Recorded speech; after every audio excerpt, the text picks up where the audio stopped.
রাখি পূর্ণিমা, তাই তো? বা রক্ষা বন্ধন হিন্দিতে বলে, বা রাখি বন্ধন।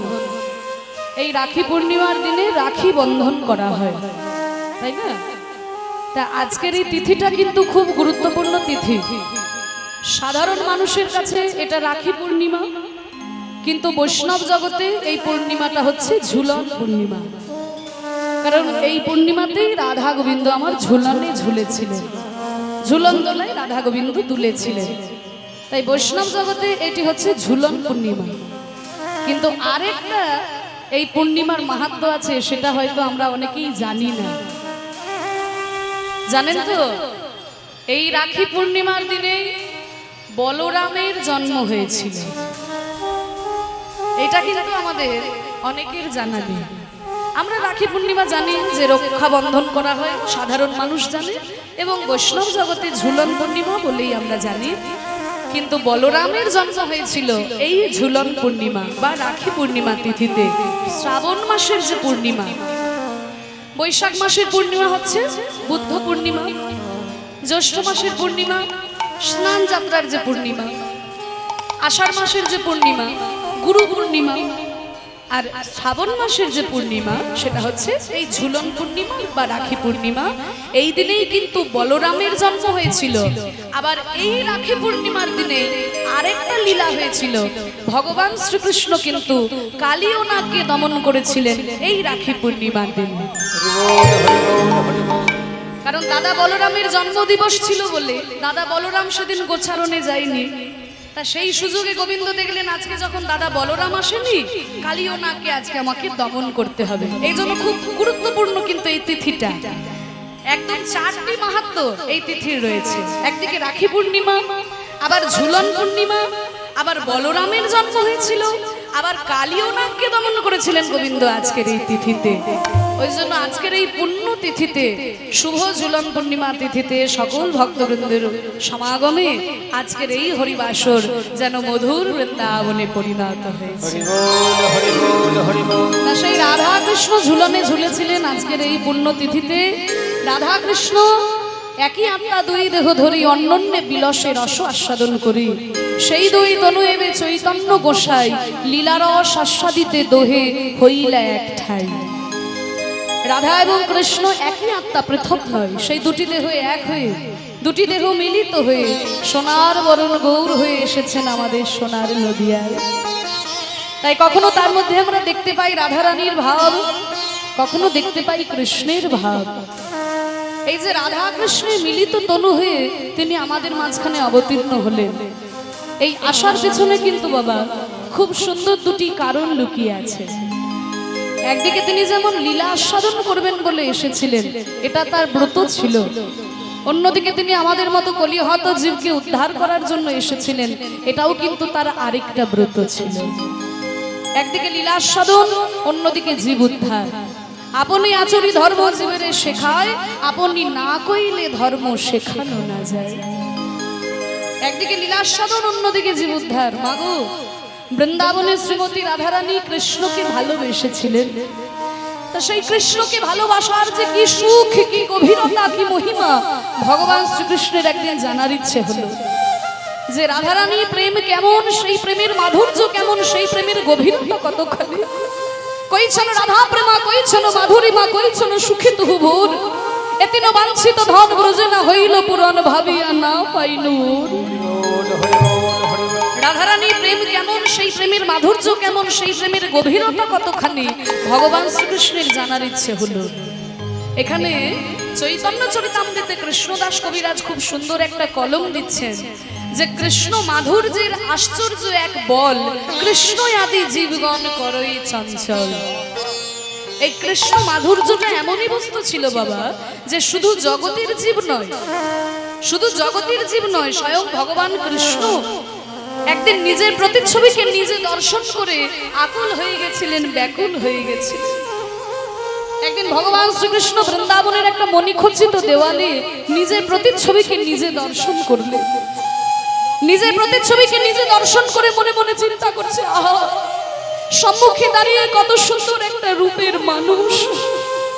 ওই রূপের মানুষটাকে যদি কিছুক্ষণের জন্য আমি আমার হৃদয়ে ধরতে পারতাম, তাহলে আমার এই হৃদয়ের জ্বালাটা জুড়িয়ে যেত। এই বলে গোবিন্দ করেছেন কি না, নিজের প্রতিচ্ছবিকে নিজে ধরবেন বলে ছুট লাগিয়েছেন, নিজের প্রতিচ্ছবিকে ধরবেন বলে দৌড় দিয়েছেন। কি গো মায়েরা, নিজের ছায়া কি কখনো নিজে ধরা যায়? নিজের প্রতিচ্ছবিকে নিজে ধরা যায় না? গোবিন্দ যখন নিজের প্রতিচ্ছবিকে নিজে ধরবেন বলে ছুট লাগিয়েছেন, অমনি পিছন থেকে বিশাখা এসে হাতটা টেনে ধরেছে। ও বধূ, এমন ভাবে পাগলের মতো ছুটতে ছুটতে কোথায় যাচ্ছ? গোবিন্দ বললেন, বিশাখা, বিশাখা দেখো সামনে দাঁড়িয়ে কত সুন্দর একটা রূপের মানুষ, ওই রূপের মানুষটাকে যদি কিছুক্ষণের জন্য আমি আমার হৃদয়ে ধরতে পারতাম, তাহলে আমার হৃদয়ের জ্বালাটা জুড়িয়ে যেত। বিশাখা একটু হেসে বলছে, ও বধূ, যাকে ধরার জন্য তুমি এমন পাগলের মতো ছুটে যাচ্ছ, ওই মানুষটাকে তুমি তো চেষ্টা করলেও কোনোদিন ধরতে পারবে না। কেন কেন ধরতে পারবো না বিশাখা? না, যাকে ধরার জন্য তুমি এমন পাগল হয়ে ছুটে যাচ্ছ, ওই মানুষটা যে আরেকজনের কাছে জন্ম জন্মান্তরের জন্য ধরা পড়ে আছে। কেশে বিশাখা, এই বৃন্দাবনে এমন ভাগ্যবান বা ভাগ্যবতী কে আছে? বিশাখা বলছে, সে আর কেউ নয় গো, সে হচ্ছে আমাদের প্রেমময়ী করুণাময়ী শ্রীমতী রাধা ঠাকুরানী। রাধারানী, চলো চলো বিশাখা, তবে আমাকে তুমি রাধারানীর কাছে নিয়েছো।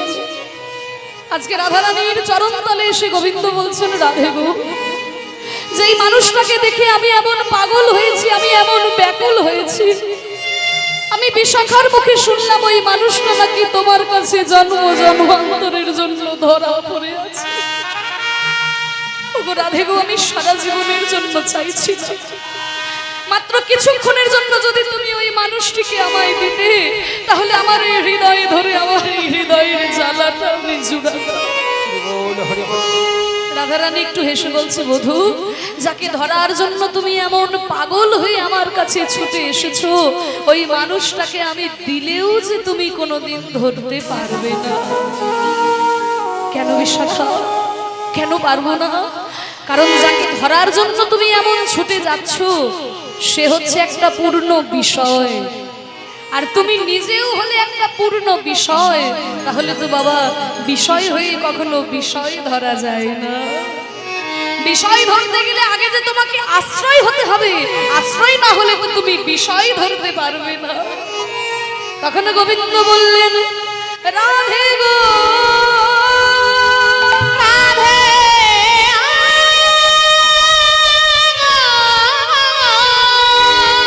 আশ্রয় হওয়ার কথা যখন বললি বলো বলো, আমি আর কোথায় আশ্রয় নেব? আমি কোথায় আশ্রয় নেব? এসেছি যখন তোমার ওই রাতুল রাঙা চরণে, রাতুল রাঙা চরণে। ও রাধে গো,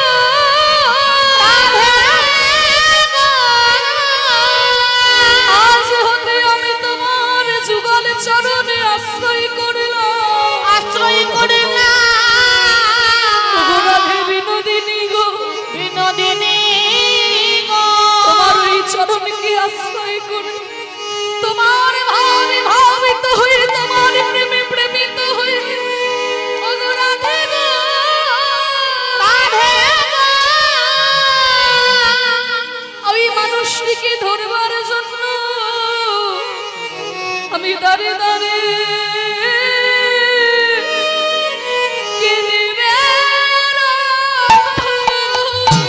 আমি দাঁড়ে দাঁড়ে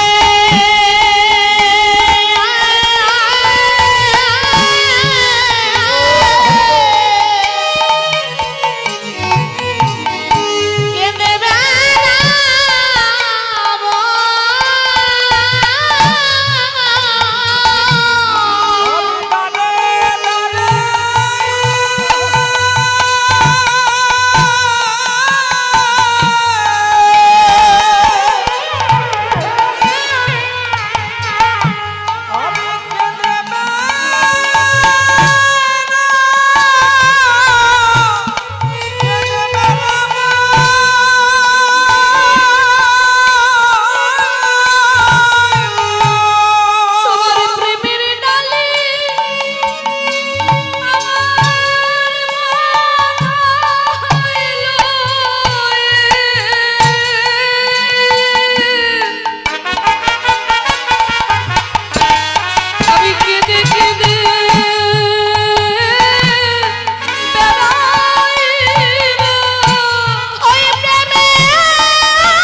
রানীর চরণ দুটিকে আশ্রয় করে, রাধা রানীর প্রেমের ডালি মাথায় নিয়ে রাধার চরণ দুটোকে আশ্রয় করে সোনার বরণ গৌর হয়ে অবতীর্ণ হলেন সোনার নদিয়া। সেই রাধা ভাবকে নিজ অঙ্গে অঙ্গীকার করে রাধা প্রেমের ডালি মাথায় নিয়ে গৌর হয়ে তিনি আমাদের মাঝখানে অবতীর্ণ হলেন। একদিকে লীলা সাধন করলেন, অন্যদিকে তিনি আমাদের মতো কলিহত জীবকে উদ্ধার করার জন্য এলেন। আবার গোবিন্দ মনে মনে চিন্তা করলেন, আমাদের তো সবকিছুই আছে, কিন্তু যেই জিনিসটা নাই তার নাম হচ্ছে প্রেম বা ভক্তি। তাহলে আমি ভক্তিটা কেমন করে পাবো?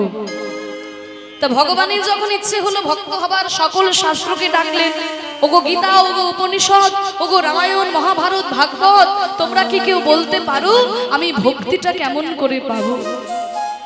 সকল শাস্ত্র নীরব, কিন্তু শাস্ত্র চূড়ামণি শ্রীমদ ভাগবত হাত তুলে বলল, ঠাকুর আমি বলতে পারি তুমি ভক্তি কেমন করে পাবে।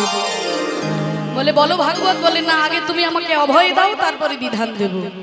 বলে ঠিক আছে, তোমাকে অভয় দিলাম, এবার বিধান দাও। বলে গোবিন্দ, বিধান তো কখনো দুই প্রকারের হয় না, বিধান তো সবসময় এক রকমেরই হয়।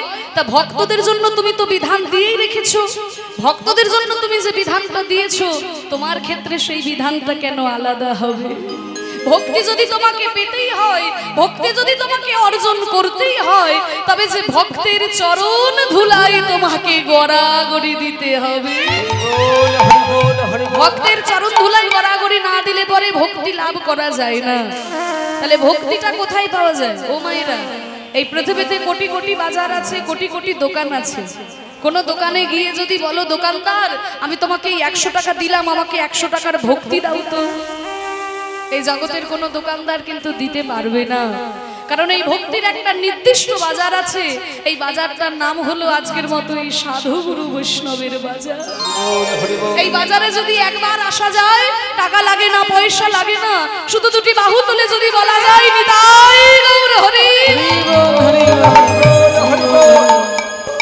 তাহলেই ভক্তি লাভ করা যায়। আর খুব সুন্দর একটা জিনিস যে দেখুন, ভক্তি ভগবানের মধ্যে রয়েছে, কিন্তু ভগবান ভক্তি আস্বাদন করতে পারে না। পারে কি? পদ্মে মধু থাকে, কিন্তু পদ্ম মধু আস্বাদন করতে পারে না। আস্বাদন করে কে? না ভ্রমর। ঠিক তেমনি ভগবানের শ্রীপাদ পদ্মে ভক্তি আছে বটে, কিন্তু আস্বাদন করে আপনাদের মতো ভক্তরূপী ভ্রমর। তাই সেই ভক্তের ভাবকে অঙ্গীকার করে মহাপ্রভু নেমে এলেন কলিযুগে। তা সেই মহাপ্রভুর রূপ আজকে দর্শন করেছেন নদিয়ার এক গৌর নাগরী। গৌর নাগরী, গৌর নাগরী কারা? তারা কিন্তু মানে মহাপ্রভুর বান্ধবী ছিল না, তারা মহাপ্রভুকে ভালোবাসতেন আর নিজেদের মধ্যে সেই মহাপ্রভুর রূপ গুণের কথা আলোচনা করতেন। সেই রকম এক নাগরী হচ্ছে গৌর নাগরী। তা এক নাগরী আর এক নাগরীকে বলছে, জানিস আমার মহাপ্রভু যখন ওই নেচে নেচে যাচ্ছিল, হরিনাম করতে করতে যাচ্ছিল সুরধনির তীরে, আমি মহাপ্রভুকে দেখতে পেলাম। তাই নাকি? বলে হ্যাঁ। তাকে দেখার পরে আমার কি অবস্থা হলো, আমি যেন বারবার তাকে দেখতে ইচ্ছা হয়, কিন্তু আমি তো কুলের কুলবধূ, আমি তো দেখতে পারি না। ওই তো আমি এখনো দেখতে পাচ্ছি। কি দেখছি জানিস? ওই যে ধবল পাটের জোর পড়েছে, রাঙা রাঙা পার দিয়েছে, ধবল পাটের জোর পড়েছে, রাঙা রাঙা পার দিয়েছে, ধবল পাটের জোর পড়েছে, রাঙা রাঙা পার দিয়েছে, চরণ উপর দুলে গেছে কোচা, চরণ উপর দুলে গেছে কোচা, চরণ উপর দুলে গেছে কোচা, চরণ উপর দুলে গেছে কোচা। বলছে ধবল পাটের জোর পড়েছে, মানে সাদা রঙের ধুতি পরেছে, পাটের জোর। আগেকার দিনে এটাই বাঙালিদের পোশাক ছিল, জোর, ধুতি আর চাদর, এটাকে একসাথে বলা হয় জোর। এখনকার দিনে আর বাঙালিরা কেউ পরে না, তবে একবার পরে বিয়ের সময়, বিয়ের সময় একবার পরে, তাই না? আর অন্য সময় পরে না, কিন্তু এটাই আমাদের বাঙালিদের আদি পোশাক। হ্যাঁ, ধুতি আর চাদর, এটাকে বলে জোর। তাহলে মহাপ্রভু সেই জোর পরেছে পাটের জোর। সেটা কেমন? না ধবল, সাদা রঙের ধুতি, পাটের ধুতি, তার মধ্যে আবার রাঙা রাঙা পার দিয়েছে, লাল রঙের পার সেই ধুতির মধ্যে, আর ধুতির কোচা দোলাতে দোলাতে আমার মহাপ্রভু নিচে যাচ্ছে। বাকমল সোনার নুপুর বেজে যেছে মধুর মধুর, বাকমল সোনার নুপুর বেজে যেছে মধুর মধুর, বাকমল সোনার নুপুর বেজে গেছে মধুর মধুর, বাকমল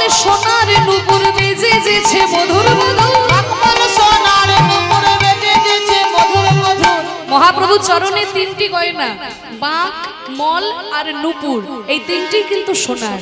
হ্যাঁ, আগেকার দিনে মেয়েরাও পরতো, ছেলেরাও পরতো।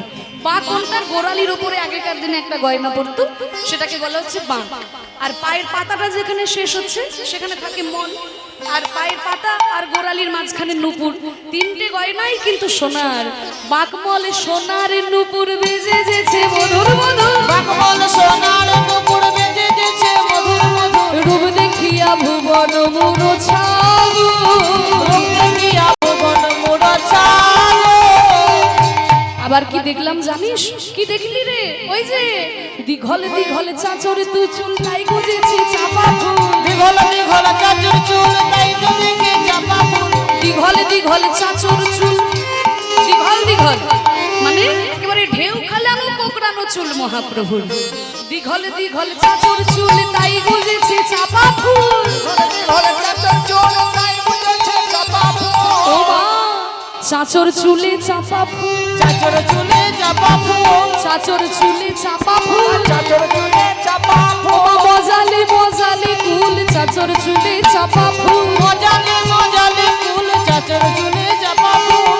বাকমল সোনার নুপুর, তারপরে দিঘল দিঘল চাচর চুল তাই গুজেছে চাপা ফুল, আবার কুদমালতির মালা বেড়া ঝোটাবো, কুদমালতির মালা বেড়া ঝুটাবো, কুদমালতির মালা বেড়া ঝোটাবো, কুদমালতির মালা বেড়া ঝুটাবো। আবার কি জানো? চন্দন মাখা গোরা রায় বাহু দুলাই নিচে যাও, চন্দন মাখা গোনা রায় বাহু দুলিয়া নেচে যায়, চন্দন মাখা গোনা রায় বাহু দুলিয়া নেচে যায়। আমার নয়ন বয়ন যেন কুঁদে কুঁদো, নয়ন বয়ন যেন কুঁদে কুঁদানো, হাত দুটো নাড়াতে নাড়াতে যখন যাচ্ছে, সারা গায়ে চন্দন তো, বিন্দু বিন্দু চন্দন ঘামের মধ্যে দিয়ে চরণ তলে পড়ছে মহাপ্রভু। হাত দুটো কেমন করে নাড়াচ্ছে জানিস? কেমন করে? বাহুর হিলন নয় যেন করির শুঙ্গ কিসে লিখি, বাহুর হিলন দুলন দেখি করির শুঙ্গ কিসে লিখি, ও মা যেন হাতের সুর দুলছে, হাতের সুর দুলছে, বাহুর হিলন নয় যেন হাতের সুর দুলছে, ওই বাহুর হিলন দুলন দেখি করির শুঙ্গ কিসে লিখি, ও মা তার রূপ দেখিয়া ভুবন মুরছাবো,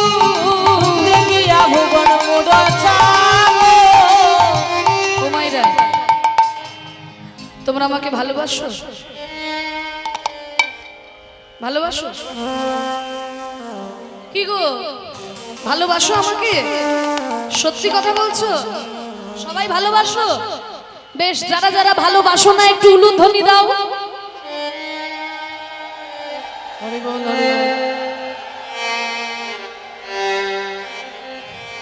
বাবারে, এত এত মানুষ আমাকে ভালোবাসো না? ভালোবাসো? তাহলে উলুধ্বনি কেন দিলে? আমি বললাম যারা যারা ভালোবাসো না উলুধ্বনি দাও। আচ্ছা, বুঝতে পারোনি? ঠিক আছে, এবার যারা যারা আমাকে ভালোবাসো তারা জোর করে উলুধ্বনি দাও।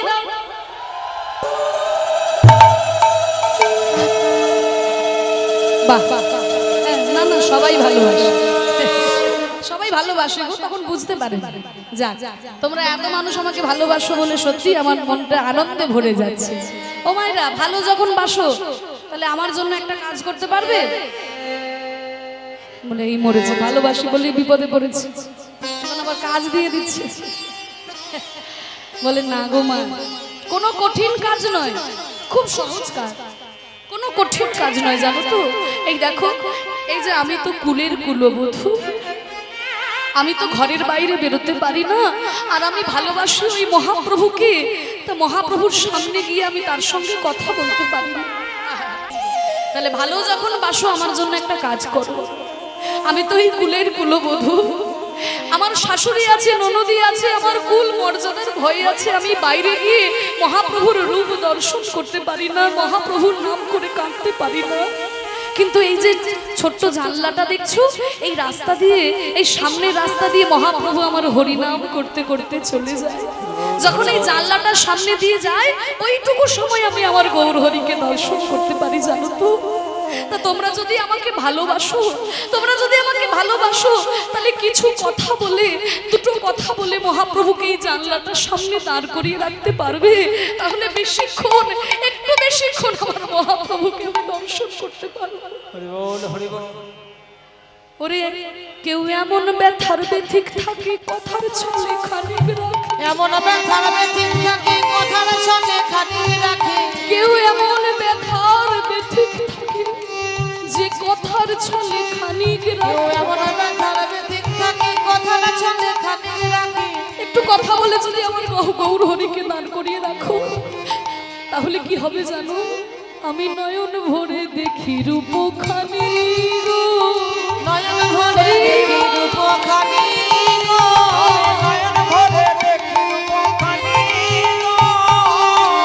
লোচন দাস বলে কেন নয়ন দিলি গৌর পানে, লোচন দাস বলে কেন নয়ন দিলি গৌর পানে, লোচন দাস বলে কেন নয়ন দিলি গৌর পানে। লোচন দাস বলে কেন নয়ন দিলি গৌর ও পানে। তুই কুল মজালি আপনায় আপনি গো, মজালি আপনায় আপনি গো, কুল মজালি আপনায় আপনি গো। মজালি আপনায় আপনি গো। মহাপ্রভুকে দেখেছেন, দেখে সেই দুঃখের কথা আরেক নাগরীর কাছে বলছে। আরেক নাগরী বলছে, হ্যাঁ রে, এত সুন্দর রূপ, গৌর রূপ তুই যখন দর্শন করে এসেছিস, তাহলে আমাদের কাছে আরেকটু সেই রূপের কথা বল না, আমরা প্রাণ ভরে শ্রবণ করি। শ্রবণ করবি তো? না, হ্যাঁ আমরা শ্রবণ করব। তাহলে কি আমরা দেখলাম জানিস? কি দেখলি? দেখলাম মধুকর রঞ্জিত মালতী মণ্ডিত জিত ঘন কুঞ্চিত কেশব। এটা কিন্তু পুরোটাই একটা শব্দ, একটা সংস্কৃত শব্দ। হ্যাঁ, পুরোটাই একটা শব্দ। তাহলে একটু উল্টো দিক থেকে আমাদের ব্যাখ্যাটা বুঝতে হবে, যেহেতু সংস্কৃত। কি বলছে? কেশব। কেশব মানে কেশরাশি। তাহলে মহাপ্রভুর কেশরাশির বর্ণনা দিচ্ছে। সেই কেশরাশিটা কেমন না? কুঞ্চিত কেশব। কুঞ্চিত মানে কোকড়ানো চুল। তাহলে মহাপ্রভুর চুলগুলো হচ্ছে কোকড়ানো চুল, কুঞ্চিত কেশম। সেই কুঞ্চিত কেশমটা আবার কেমন না? জিত ঘন। জিত মানে জয় করেছে, ঘন মানে মেঘ। মহাপ্রভুর যে কোকড়ানো চুল, সেটা বর্ষাকালের যে মেঘের কালো রং, সেই মেঘের রংকেও যেন জয় করেছে। জিত ঘন। এবার কি বলছে? মালতী মণ্ডিত, মানে মালতী ফুলের মালা দিয়ে ঝুঁটি বাঁধা আছে।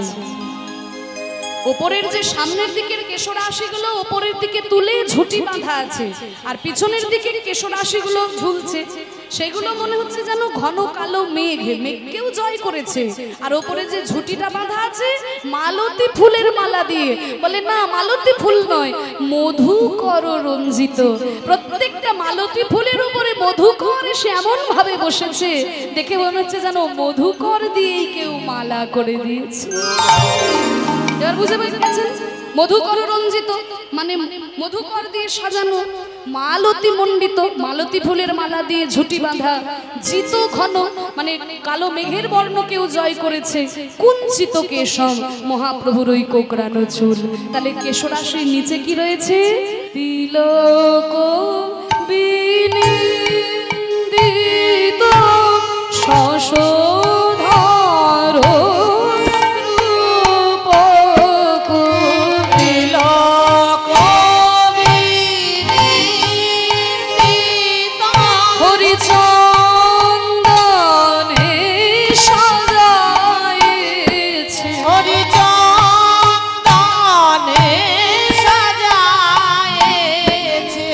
হরি বলা বদন খা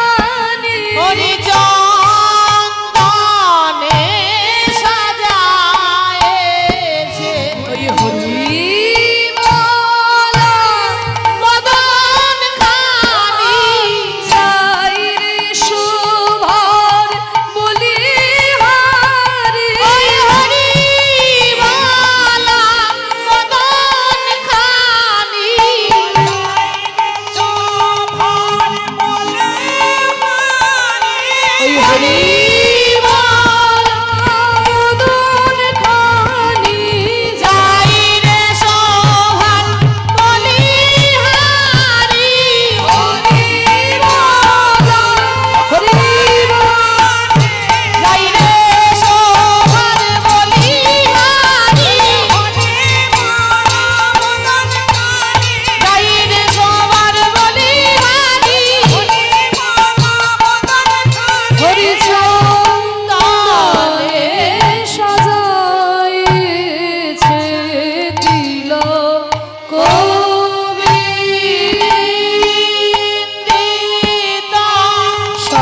শশধর রূপক যুবতে মনোহর বেশ মনোহর বেশ। শোনো, মহাপ্রভুর যে কপালের তিলক, সেই তিলকটা আকাশের চাঁদকে ডেকে নিন্দা করছে। মায়েরা বলবেন যে তিলক রয়েছে মহাপ্রভুর কপালে, চাঁদ রয়েছে আকাশে, তাহলে তিলক কেন শুধু শুধু চাঁদকে ডেকে নিন্দা করতে যাবে? কোনো তো একটা কারণ থাকা দরকার। মহাপ্রভুর কপালে তিলক, চাঁদ রয়েছে আকাশে, তিলক কেন চাঁদকে নিন্দা করবে? বলছে কারণ আছে। মায়েরা দেখো, আকাশের যে চাঁদ ওটাও একটা চাঁদ, আর আমার মহাপ্রভুর যে বদন, সেই বদনটাও একটা চাঁদের মতো। তাহলে আকাশের চাঁদে যখন দাগ পড়েছে, আমরা জানি চাঁদের মধ্যে কালো কালো দাগ, তাই দাগের জন্য চাঁদ কিন্তু হলো কলঙ্কিত। আর মহাপ্রভুর যে বদন চাঁদ, সেখানে তিলকের দাগ পড়েছে, এটাও তো দাগ, তিলকের দাগটাও দাগ। তাহলে বদন চাঁদে দাগ পড়ে বদনটা হলো অলঙ্কৃত, আর আকাশের চাঁদে দাগ পড়ে চাঁদটা হলো কলঙ্কিত। তাহলে লোকে কি দেখবে? কলঙ্কিত চাঁদ দেখবে নাকি অলঙ্কৃত চাঁদ দেখবে? তাই তিলক বলছে, ওরে চাঁদ দেখে যা, তোর গায়ের দাগ পড়ে তুই হলি কলঙ্কিত, আর আমার দাগে মহাপ্রভুর বদন চাঁদ হলো অলঙ্কৃত। তোকে কেউ দেখবে না, আমার মহাপ্রভুর বদনের দিকেই সবাই তাকিয়ে আছে। তিলক বিনিন্দিত শশধর রূপক, সেই রূপটা আবার কেমন? যুবতী মনোহর বেশম, যুবতীর মন হরণ করে নেয়। আবার বলছে না না, যুবতীর মন হরণ নয়, যুবতী ভুলে যাবে সেটা তো স্বাভাবিক ব্যাপার। সাধারণত কোনো সুন্দর পুরুষকে দেখে কোনো যুবতীর মন ভুলে যেতেই পারে, কিন্তু মহাপ্রভুর রূপ দেখে তো শুধু যুবতী ভুলল তা নয়। কত বড় বড় পণ্ডিত, কত রথী মহারথী, তারা সব কিছু পরিত্যাগ করে হা গৌর কিছু চাই না বলে তার চরণে শরণ নিলেন। রূপ সনাতন মহাপ্রভুর কৃপা পাওয়ার জন্য রাজ ঐশ্বর্যকে পরিত্যাগ করে দিয়ে বৃন্দাবনে ছুটে গিয়ে এক এক বৃক্ষতলে এক এক রাত্রি বাস, ব্রজবাসীর দুয়ারে করে মাধুকরী গ্রাস। রামানন্দ সুন্দরী অপ্সরা সমস্ত্রীকে পরিত্যাগ করে, জমিদারিকে পরিত্যাগ করে হা গৌর কিছু চাই না বলে তার চরণ ধুলাই গড়াগড়ি দিয়েছেন। তাহলে রূপ সনাতনের মতো পণ্ডিত যারা ছিলেন, বাংলার প্রধানমন্ত্রী, বাংলার অর্থমন্ত্রী, তারা পর্যন্ত মহাপ্রভুর চরণ ধুলাই গড়াগড়ি দিয়েছেন। তাহলে যুবতী ভুলে যাবে ওটা স্বাভাবিক ব্যাপার, কিন্তু মহাপ্রভুর রূপে শুধু যুবতী ভুলল তা নয়, পণ্ডিত কারোর রূপ দেখে ভোলে না, পণ্ডিত ভোলে গুণে। মহাপ্রভুর রূপ দেখে কত বড় বড় পণ্ডিত তারাও ভুলে গেল। যুবতী ভুলিবে না কেন, ওগো কত পুরুষ কাঁদিতেছে ওই গোরারূপে নয়ন দিয়ে। কত পুরুষ ভুলিতেছে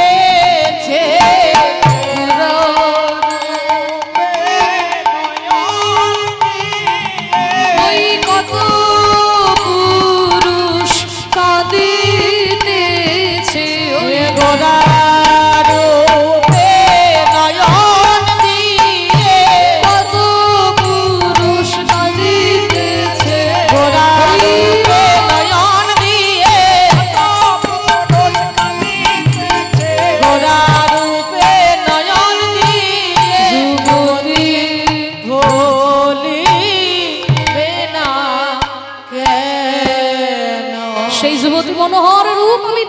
দিলাম, এখনো যেন চোখের সামনে ভাসছে। দেখো সখী, কলয় গৌরদারম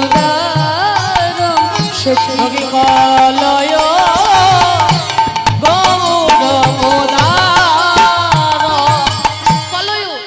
কলয় মানে হচ্ছে দেখো, কাকে দেখবে? গৌর।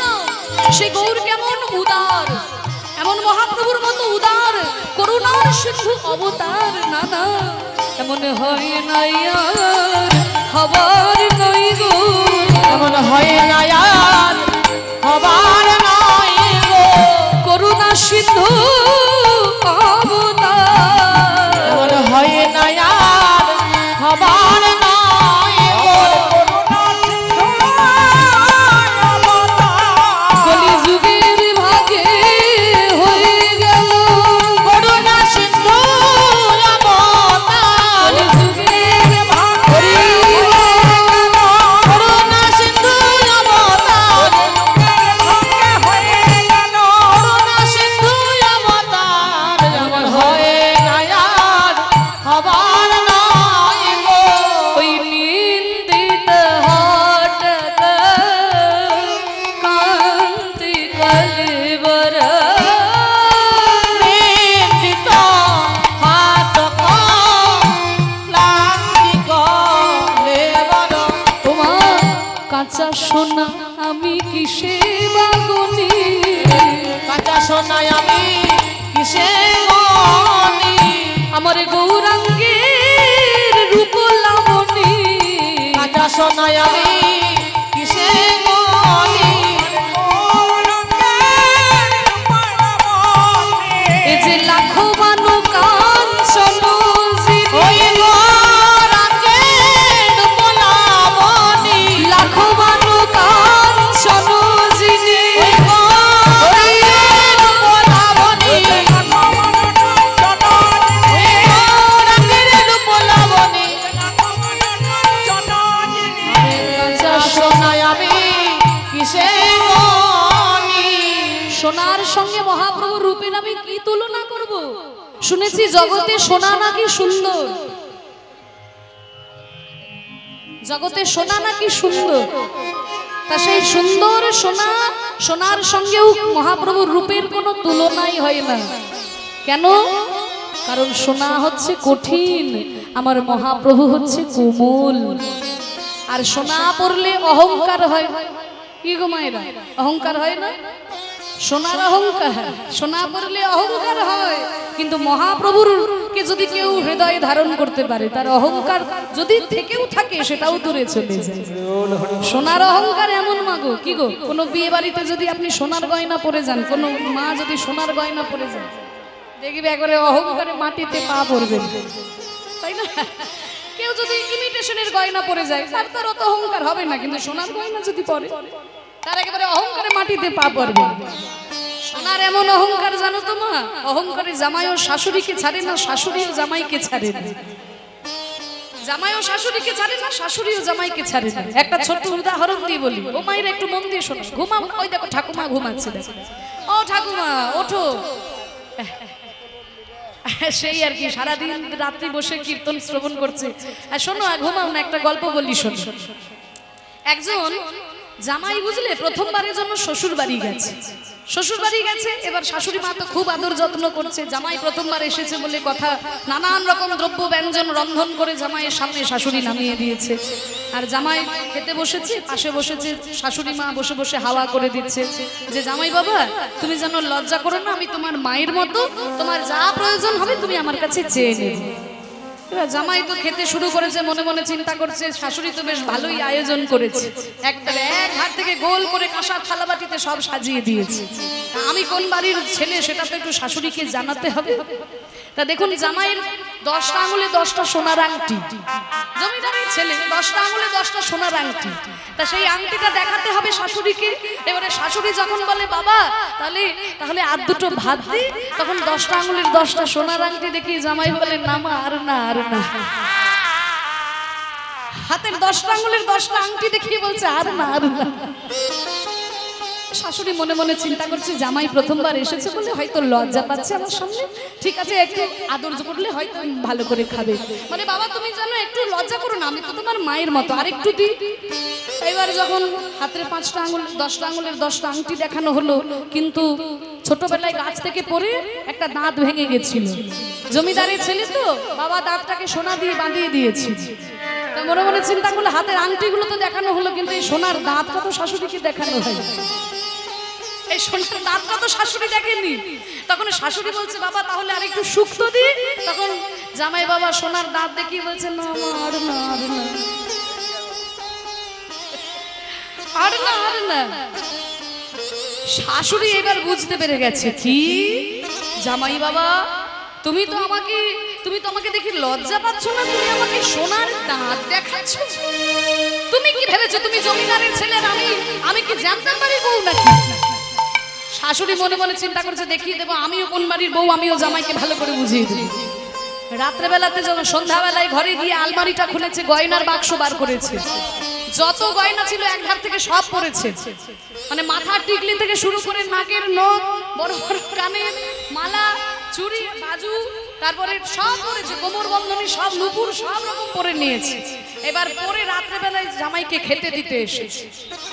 খেতে দিতে এসে মনে মনে চিন্তা করে মাথার সামনে এত বড় ঘোমটা থাকলে তো জামাই বাবা আমার গয়নাগাটিগুলো দেখতে পারবেন না।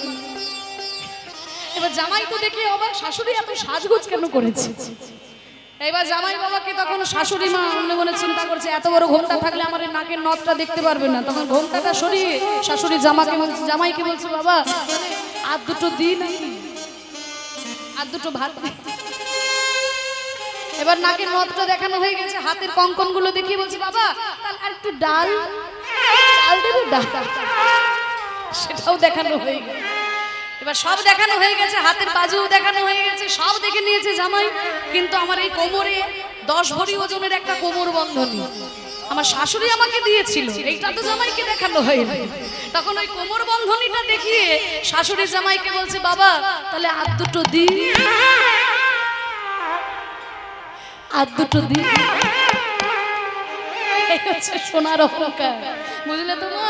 শাশুড়িও জামাইকে ছাড়ে না, আর জামাইও শাশুড়িকে ছাড়ে না। তাহলে সোনা পড়লে অহংকার হয়, কিন্তু আমার গৌর সোনাকে যদি কেউ একবার হৃদয়ে ধারণ করতে পারে অহংকার তো হয় না। যদি অহংকারে থেকেও থাকে সেটা দূরীভূত হয়ে যায়নি। তাই গৌর হরি সোনার সঙ্গে মহাপ্রভু রূপের তুলনা হয় না। গর্বিত মারক ও মারম কামদেব দেখে মনে মনে চিন্তা করলো আমার কি রূপ, আমার মহাপ্রভুর রূপের কাছে আমার রূপের কোনো তুলনা হয় না। তখন করলো কি কামদেব চরণ তলে লুটিয়ে পড়লো, মহাপ্রভুর চরণের 10টা নখ রূপে শরণ নিল। আহা মহাপ্রভুর এই রূপ এত সুন্দর, কিন্তু মাগো অনেকে আছে দেখবে দেখতে খুব সুন্দর, খুব সুন্দর দেখতে, কিন্তু মুখটা সারাদিন এমন বাংলার মাছের মতো করে থাকে যে মুখের দিকে তাকাতে ইচ্ছে করে না।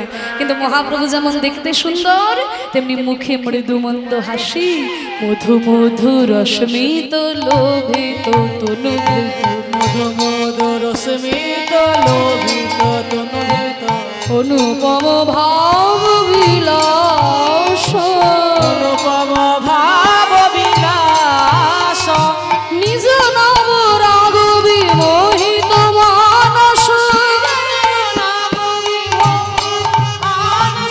বিকথিত গত গত ভাষা, বিকথিত গদ গদ ভাষা। ও ভাইরা অনেকে আছে দেখবে দেখতে সুন্দর, কিন্তু মুখের এমন ভাষা পাশে 5 মিনিট বসে থাকতে পারবে না। কিন্তু আমার মহাপ্রভু যেমন দেখতে সুন্দর, মুখে হাসি, তেমনি কত সুন্দর গদ গদ ভাষা বলে, গদ গদ ভাষা বলে, গদ গদ ভাষা বলে, গদ গদ ভাষা বলে, পুরবের ভাবে বিভোর হয়ে গদ গদ ভাষা বলে, পুরবের ভাবে বিভোর হয়ে আমার ভাব নিধি গৌর হরি, পুরবের ভাবে বিভোর হয়ে ভাবে নিধি গৌর হরি, পুরবের ভাবে বিভোর হয়ে ভাবে নিধি গৌর হরি, পুরবের ভাবে বিভোর হয়ে গদ গদ ভাষা বলে, পরমা কিঞ্চন কিঞ্চন নরগণ, কিঞ্চন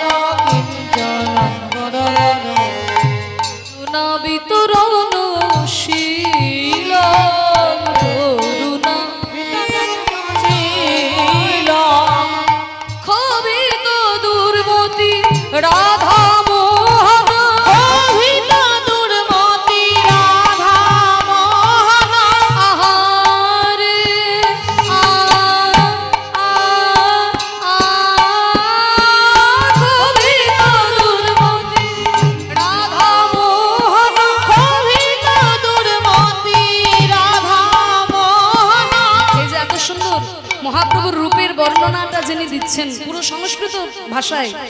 তিনি হচ্ছেন আপনাদের মুর্শিদাবাদের পদকর্তা। আপনাদের মুর্শিদাবাদ জেলা খুব গুরুত্বপূর্ণ বৈষ্ণব জগতে, কারণ মুর্শিদাবাদ জেলায় সব থেকে বেশি পদাবলী রচিত হয়েছে। আপনাদের মুর্শিদাবাদ জেলায় আপনাদের গর্ব করা উচিত, কারণ মুর্শিদাবাদে সব থেকে বেশি পদাবলী রচিত হয়েছে, বৈষ্ণব পদাবলী। আমাদের বীরভূমেও হয়েছে, কিন্তু সেটা মুর্শিদাবাদের পরে। বীরভূমে রয়েছে সব থেকে প্রাচীন পদাবলী, প্রাচীন পদাবলী বীরভূমে রয়েছে, কিন্তু সংখ্যায় যদি বেশি বলেন এই রাধামোহন ঠাকুর, তিনিও যে মুর্শিদাবাদের পদকর্তা, এবং এর সঙ্গে আরো অনেক পদকর্তা রয়েছেন, তাদের পদগুলো আপনাদের মুর্শিদাবাদের সব থেকে বেশি সংখ্যায় রয়েছে। এই যে রাধামোহন ঠাকুর, তিনিও আপনাদের মুর্শিদাবাদেরই পদকর্তা ছিলেন। তিনি এই এত সুন্দর বর্ণনা দিচ্ছেন মহাপ্রভুর রূপের, যে পরমা কিঞ্চন কিঞ্চন নরগণ। মহাপ্রভুর রূপে সবাই মুগ্ধ হলো তা নয়, এত উদার গৌর অবতার যে সেই গোলকের প্রেম তিনি আমাদেরকে দান করলেন। পতিত জীবের দ্বারে দ্বারে যাদেরকে কেউ কোনোদিন, যাদের কথা ভাবেনি কেউ কোনোদিন, তাদেরকে রাস্তা থেকে তুলে এনে মহাপ্রভু কোল দান করেছেন।